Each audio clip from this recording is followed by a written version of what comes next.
This video is about the artist Keith Haring.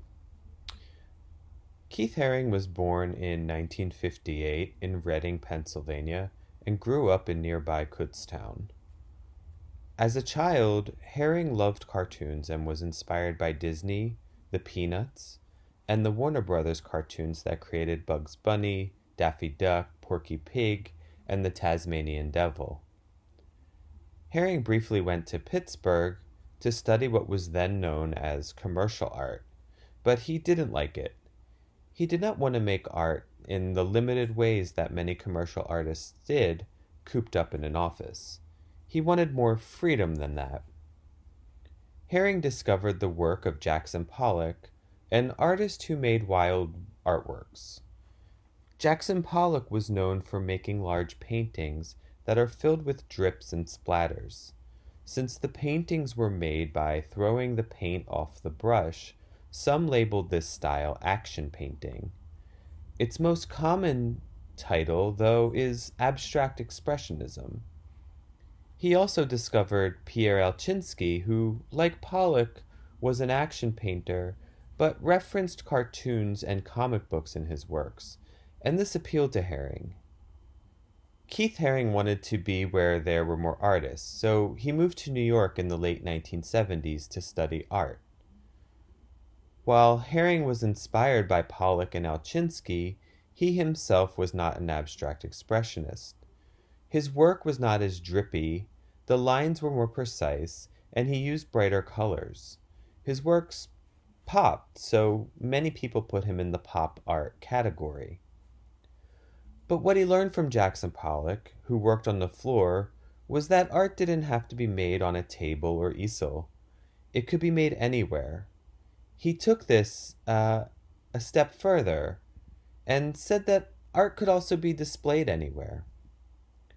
Underground music scenes were everywhere in New York at the time, and people would go out to dance all night long. The synthesizer was a relatively new instrument used in early hip-hop and pop music. Looking at Haring's work, you can almost feel the energy and beats of the time.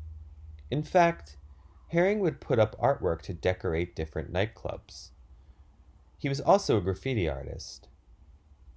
His tag, or graffiti calling card, was a drawing that he called the Radiant Baby, and it is his most well-known image.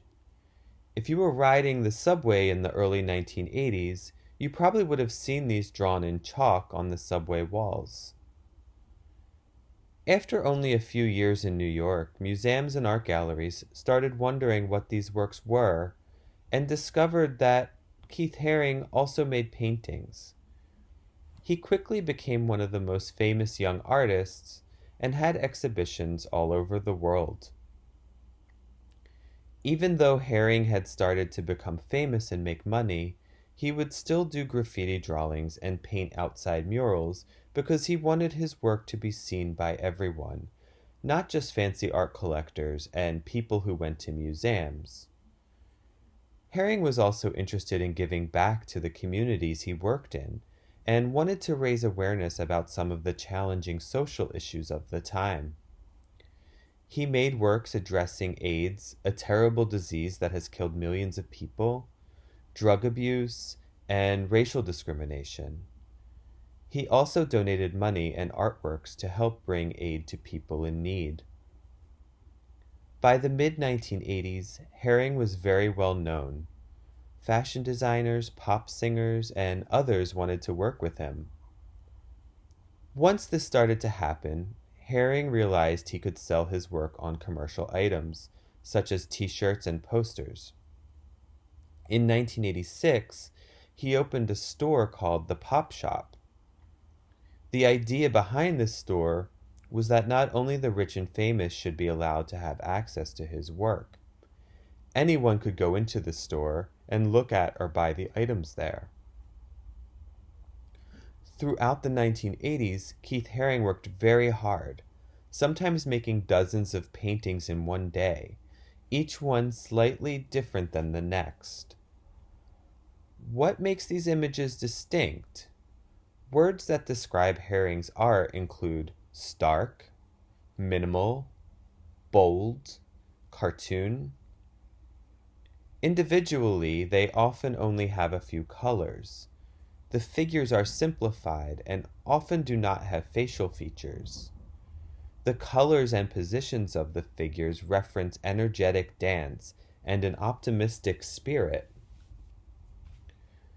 Keith Haring died young in 1990. He was only 31 years old. Before he died, he created a foundation called the Keith Haring Foundation, which was dedicated to both stopping AIDS and helping children in need. Today, the Keith Haring Foundation continues its mission and allows his art to be used by different fashion companies to help make money for the communities that the foundation is helping. You can find these images on t-shirts, shoes, bags, and other items in stores all across the world. You might even have something with a Keith Haring drawing on it yourself. As an art activity, let's observe the following work, titled Retrospect from 1989. The work is made up of a series of rectangles, each with an action in the middle. The lines are drawn with a thick black line and then filled in. Notice that each rectangle contains only 3 or 4 colors. Let's create one of these rectangles as an art activity. Watch this activity segment of the video before you start your own drawing.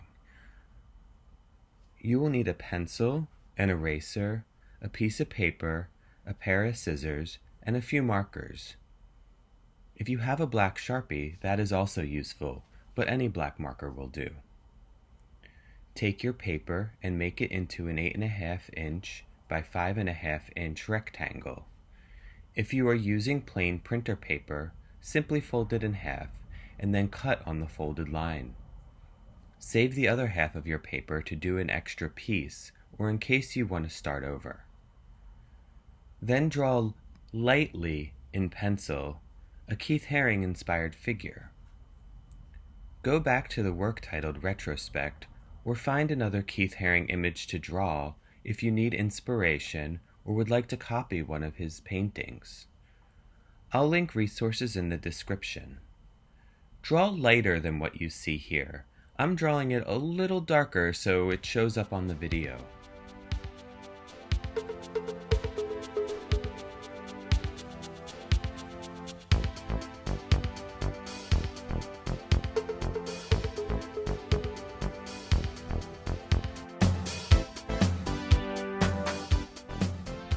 Once you have completed your pencil drawing, go over the lines with a black marker. Sharpie is preferable, but any black marker will do. Once you have completed the drawing, it is time to choose colors.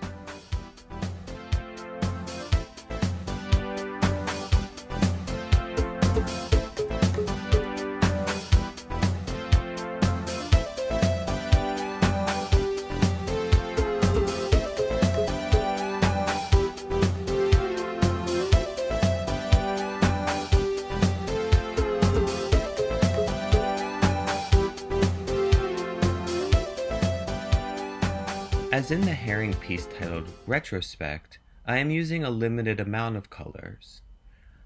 I'm using 4.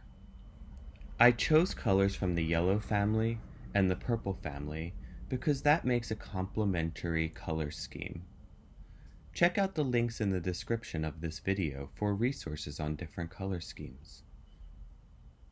I am filling in the picture with close parallel lines to practice precision, and it will give the work a clean look. Avoid going in all different directions.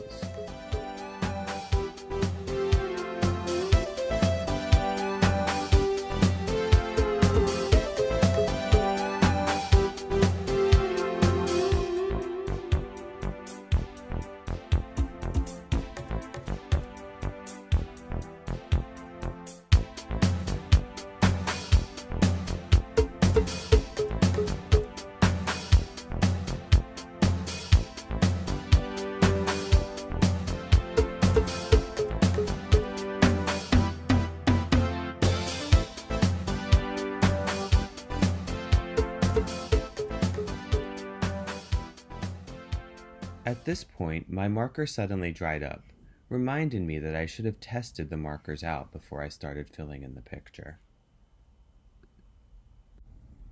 As an exercise, I am challenging myself not to leave any spaces white. I am strategically choosing where I place my colors. Every space has a different color from the one that it touches. This is my artistic choice, but you may decide differently. If your paper is curled, you can always put it in a heavy book. It'd be interesting to do these all together and then have a giant retrospective style mural to display on a wall in a house or school. Thanks for watching the video and learning about this dynamic artist, Keith Haring. In the description is a link to the Keith Haring Foundation's page with additional art activities if you would like to learn more. Be on the lookout for additional videos and activities coming soon from this channel.